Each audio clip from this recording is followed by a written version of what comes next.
베를린의 차가운 겨울바람이 대학 건물 사이를 휘몰아치던 어느 날, 베를린 대학교 현대사학과의 클라우스 밀러 교수는 평소와 다름없이 자신의 연구실에서 강의 준비를 하고 있었다.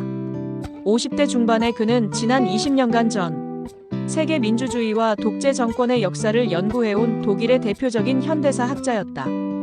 그의 서재에는 히틀러의 나치 독일부터 시작해 소비에트 연방의 스탈린 체제, 남미의 군사 독재, 그리고 동유럽 민주화 혁명에 이르기까지 인류 역사상 가장 극적인 정치적 변화들을 다룬 수많은 연구서들이 빼곡히 꽂혀 있었다.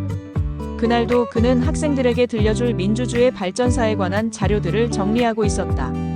컴퓨터 화면에는 1989년 베를린 장벽 붕괴의 장면들이 펼쳐져 있었고, 그 옆에는 프랑스 대혁명과 미국 독립혁명의 자료들이 나란히 놓여 있었다.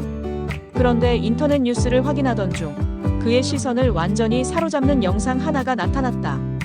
한국에서 벌어지고 있는 대규모 시위의 모습이었다. 화면 속에는 수십만 명의 사람들이 서울 광화문 광장과 그 일대를 가득 메운 채 촛불을 들고 서 있었다. 그들은 하나같이 평화로운 표정으로 노래를 부르고 구호를 외치며 그들이 원하는 변화를 요구하고 있었다. 클라우스 교수는 화면을 뚫어져라 바라보며 중얼거렸다. 이건 마치 교과서에서만 봐왔던 이상적인 시민혁명의 모습이 아닌가? 안녕하세요. 저는 독일 베를린 대학교에서 현대사를 가르치고 있는 클라우스 밀러입니다. 20년 넘게 세계 각국의 민주주의 발전사를 연구해오면서 저는 수많은 정치적 격변과 사회 변화의 순간들을 지켜봐왔습니다. 프랑스 대혁명의 격정적인 순간들, 미국 시민권 운동의 치열했던 투쟁, 그리고 제가 직접 목격했던 베를린 장벽 붕괴의 감동적인 장면들까지 말이죠.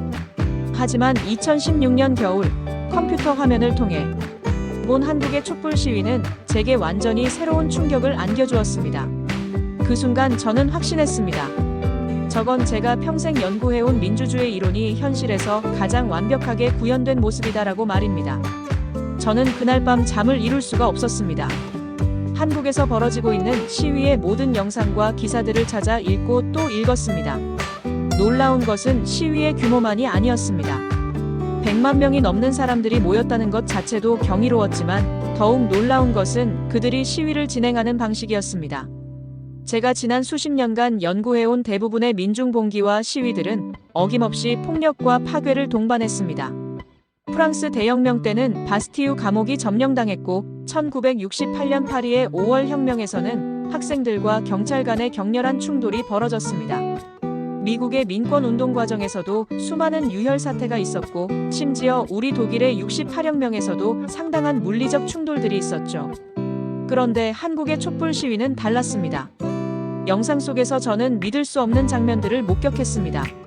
시위 참가자들은 자신들이 버린 쓰레기를 스스로 치우고 있었습니다. 경찰과 시위대 사이에는 어떤 물리적 충돌도 없었습니다.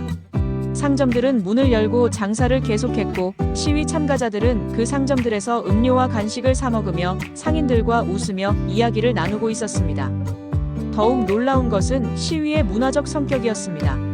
사람들은 단순히 분노를 표출하는 것이 아니라 마치 축제처럼 시위에 참여하고 있었습니다. 아이들을 데리고 나온 가족들, 노인분들, 젊은 연인들, 그리고 대학생들이 함께 어우러져 노래를 부르고 촛불을 들고 있는 모습은 그야말로 경이로웠습니다. 다음 날 강의에서 저는 학생들에게 이 영상을 보여주었습니다. 여러분, 이것을 보십시오. 이것이 바로 진정한 민주주의의 모습입니다. 100만 명이 넘는 사람들이 모였는데 창문 하나 깨지지 않았고 상점 하나 털리지 않았습니다. 이들은 질서를 지키면서도 자신들의 의견을 분명하게 표현하고 있습니다. 학생들은 경탄했습니다. 한 학생이 물었습니다. 교수님, 정말 이런 일이 가능한가요? 저는 대답했습니다. 가능합니다. 바로 지금 한국에서 벌어지고 있는 일이니까요. 이것이 바로 우리가 교과서에서 배운 이상적인 시민사회의 모습입니다. 한국의 촛불 시위를 지켜보던 바로 그 시기, 대서양 너머 미국에서는 전혀 다른 양상의 정치적 격변이 벌어지고 있었습니다. 2016년 미국 대통령 선거에서 도널드 트럼프가 당선되면서 미국 사회는 그 어느 때보다 심각하게 분열되어 있었습니다. 트럼프를 지지하는 사람들과 반대하는 사람들 사이의 갈등은 날이 갈수록 격화되었고 이는 곧 거리로 쏟아져 나왔습니다. 미국 각지에서 벌어진 시위들은 한국의 촛불 집회와는 완전히 다른 모습을 보였습니다. 워싱턴 D.C.에서 열린 반트럼프 시위에서는 일부 참가자들이 상점 유리창을 깨뜨리고 자동차를 훼손했습니다. 시애틀과 포틀랜드에서는 시위대와 경찰 간의 충돌로 최루가스가 사용되었고 수십 명의 부상자가 발생했습니다. 특히 버클리 대학에서 벌어진 사건은 저에게 깊은 인상을 남겼습니다. 보수적인 인사의 강연을 반대하는 시위 과정에서 일부 시위 참가자들이 건물에 불을 지르고 폭력을 행사했습니다. 언론의 자유와 표현의 자유를 지키자는 명분으로 시작된 시위가 오히려 그 자유를 억압하는 폭력으로 변질된 것입니다. 저는 이런 미국의 상황을 지켜보면서 한국과의 극명한 대비를 느꼈습니다. 같은 시기 한국에서는 매주 수십만 명이 모이는 대규모 시위가 계속되고 있었지만 단 한 번도 폭력 사태가 벌어지지 않았습니다. 오히려 시위 참가자들은 서로를 보호하고 배려하는 모습을 보여주었습니다. 강의실에서 저는 학생들에게 이렇게 설명했습니다. 민주주의는 단순히 다수의 의견이 승리하는 것이 아닙니다. 진정한 민주주의는 서로 다른 의견을 가진 사람들이 평화롭게 공존하면서 대화와 토론을 통해 합의점을 찾아가는 과정입니다. 한국의 촛불 시위는 바로 그런 성숙한 민주주의 문화를 보여주고 있습니다. 미국의 한 정치학자는 당시 이렇게 말했습니다. 우리는 민주주의를 발명했다고 자부하지만 지금 한국이 보여주는 민주주의가 더 발전된 형태인 것 같다. 저 역시 그 말에 깊이 공감했습니다. 한국은 민주주의의 새로운 가능성을 세계에 제시하고 있었습니다. 한국의 촛불 집회를 지켜보면서 저는 자연스럽게 우리 독일의 역사를 떠올렸습니다. 독일만큼 민주주의와 독재를 모두 경험한 나라도 드물 것입니다. 우리는 바이마르 공화국이라는 민주정부를 가졌지만 그것이 나치의 등장으로 무너지는 것을 경험했습니다. 그리고 히틀러의 독재 아래에서 인류 역사상 가장 참혹한 범죄들이 자행되었습니다. 강의실에서 저는 학생들에게 우리의 아픈 역사를 들려주었습니다. 1933년 독일 국민들은 민주적인 선거를 통해 히틀러와 나치당에게 권력을 맡겼습니다. 물론 그들이 나중에 벌일 만행을 미리 알았다면 절대 그런 선택을 하지 않았을 것입니다.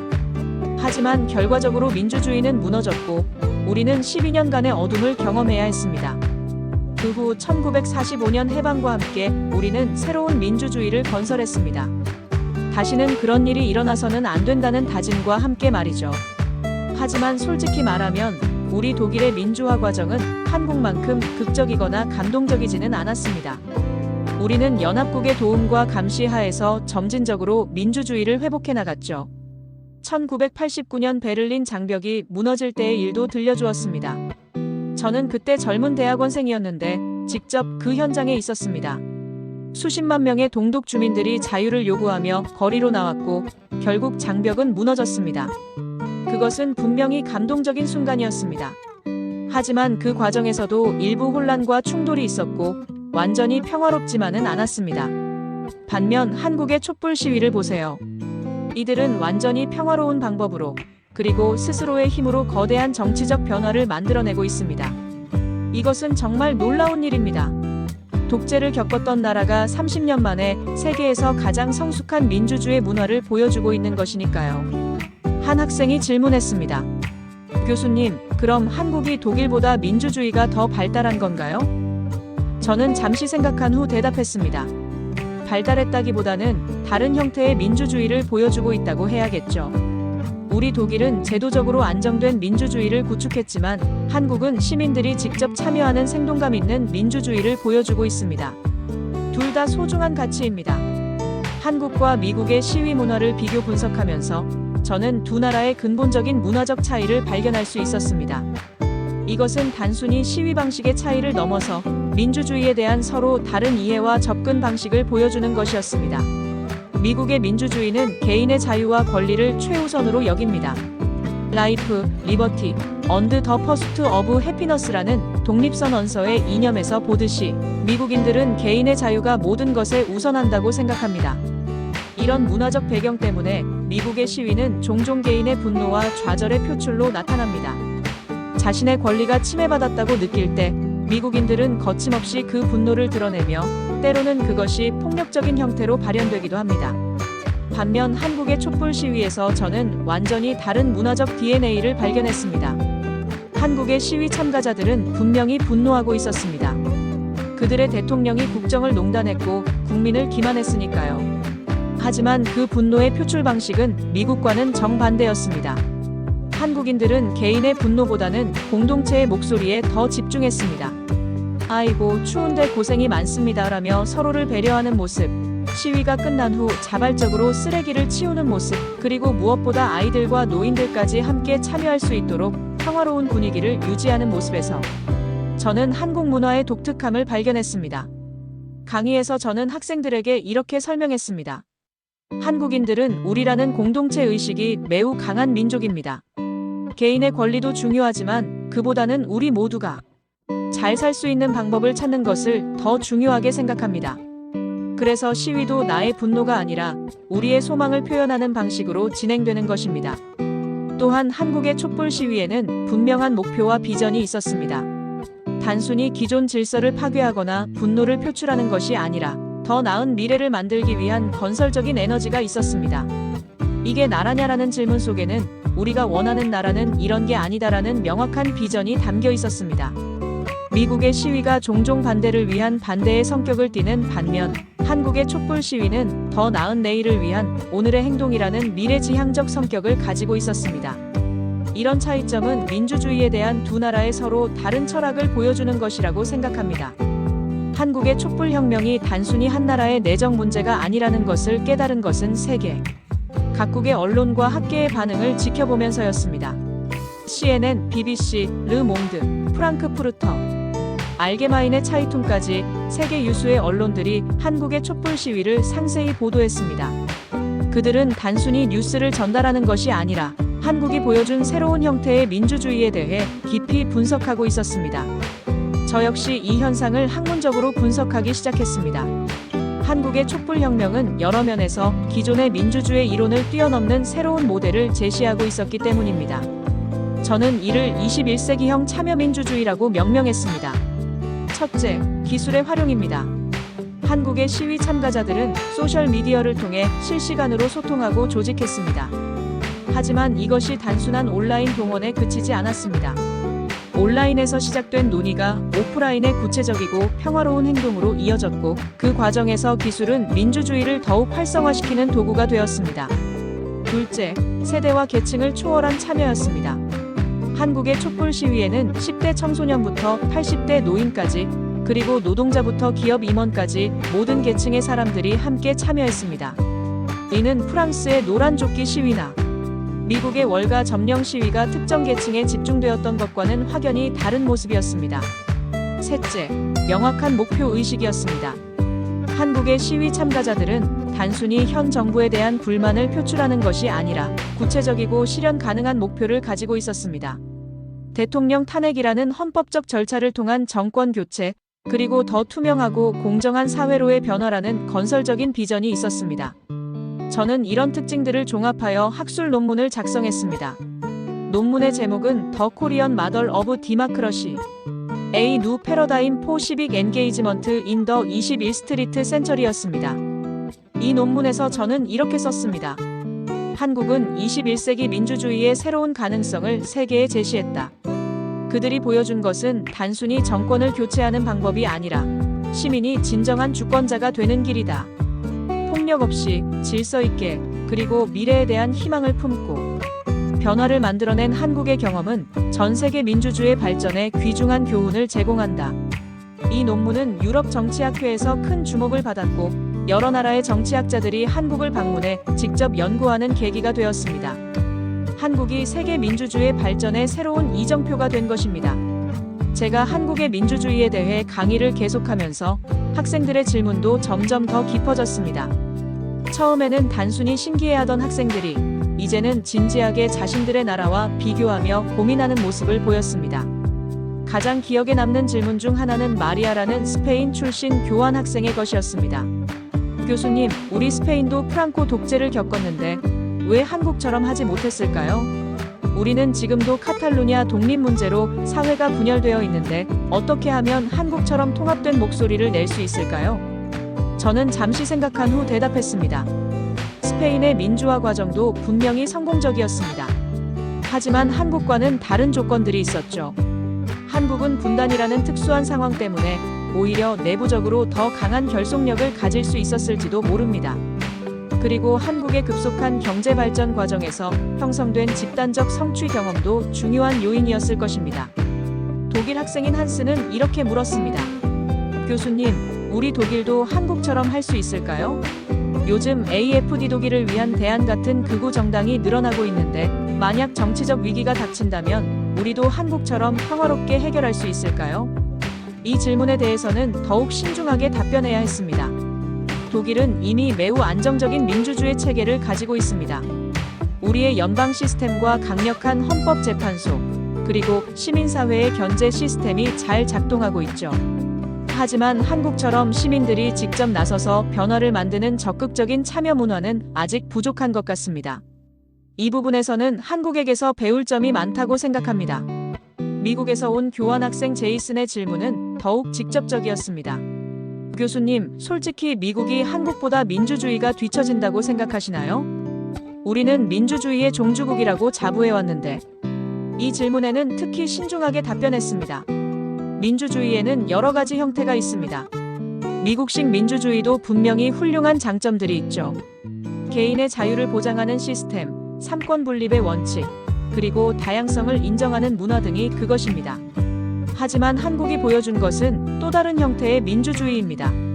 공동체 의식을 바탕으로 한 집단적 의사결정, 평화적 변화에 대한 강한 의지, 그리고 무엇보다 실질적인 시민 참여가 그것이죠. 결국 민주주의는 끊임없이 발전하고 진화하는 것입니다. 한국이 보여준 모델이 모든 나라에 그대로 적용될 수는 없겠지만 분명히 전 세계 민주주의 발전에 새로운 영감을 주고 있다고 생각합니다. 학기가 끝나갈 무렵, 저는 한 학기 동안의 강의를 마무리하는 특별한 시간을 가졌습니다. 그동안 한국의 민주주의에 대해 이야기하면서 저 자신도 많은 것을 배웠고 학생들도 새로운 관점을 얻었다는 것을 느낄 수 있었습니다. 마지막 강의 날, 저는 강의실에 들어서면서 평소보다 더 감회가 깊었습니다. 뒷자리에 앉아있던 한국 유학생 김지원 양이 눈에 들어왔습니다. 그녀는 한 학기 내내 제 강의를 들으면서도 자신의 나라 이야기가 나올 때마다 조금 부끄러워하는 듯한 표정을 지었었는데 오늘은 왠지 다른 것 같았습니다. 저는 학생들을 둘러보며 말을 시작했습니다. 여러분, 한 학기 동안 우리는 세계 각국의 민주주의에 대해 공부했습니다.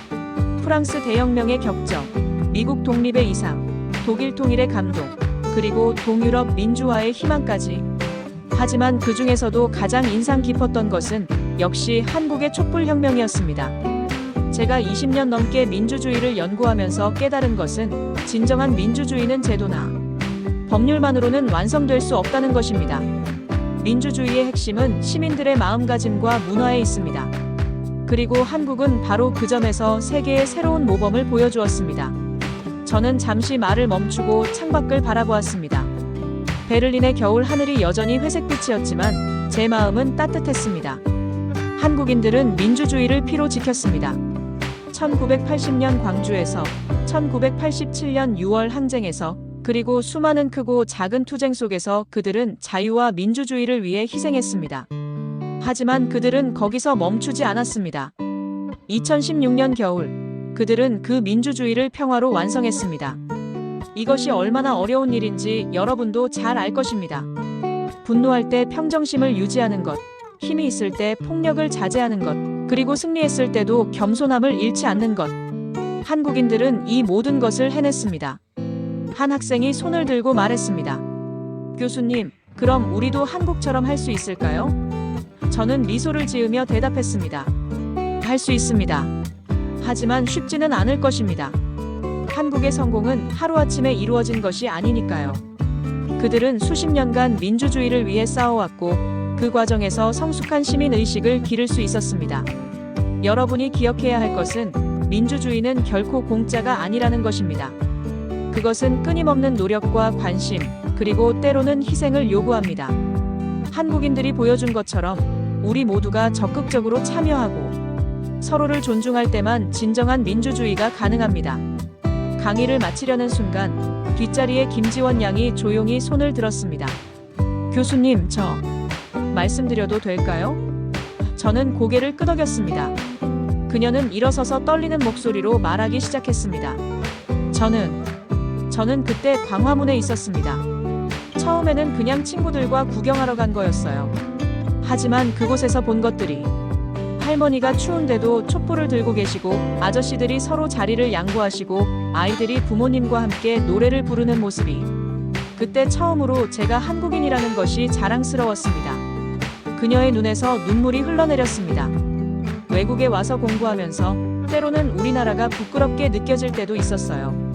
정치 스캔들도 많고 사회 갈등도 심하고 하지만 교수님의 강의를 듣고 외국 친구들이 우리를 부러워하는 것을 보면서 깨달았어요. 우리가 정말 대단한 일을 해냈구나. 강의실이 조용해졌습니다. 학생들 모두가 그녀의 말에 집중하고 있었습니다.